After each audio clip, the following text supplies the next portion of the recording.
歡迎收睇香港白領中午都食啲乜嘢？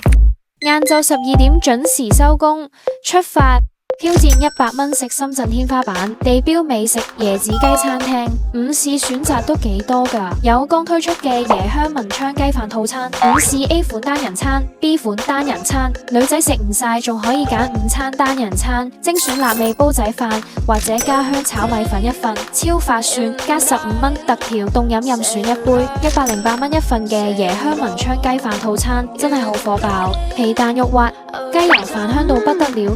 酸辣牛帶酸爽提鮮，精選套餐 A 款單人餐，一人一鍋超抵食，記得調個靈魂醬汁，沙薑加小米辣加青檸，食雞之前飲啖湯，濃郁嘅椰子湯底，鮮甜無比，正宗文昌雞。海南自有基地直供，點埋靈魂醬汁，雞肉滑溜。食完飯，午休時間都未結束，休閒之餘仲可以傾下八卦，留言區留言有機會拎到福利周邊哦。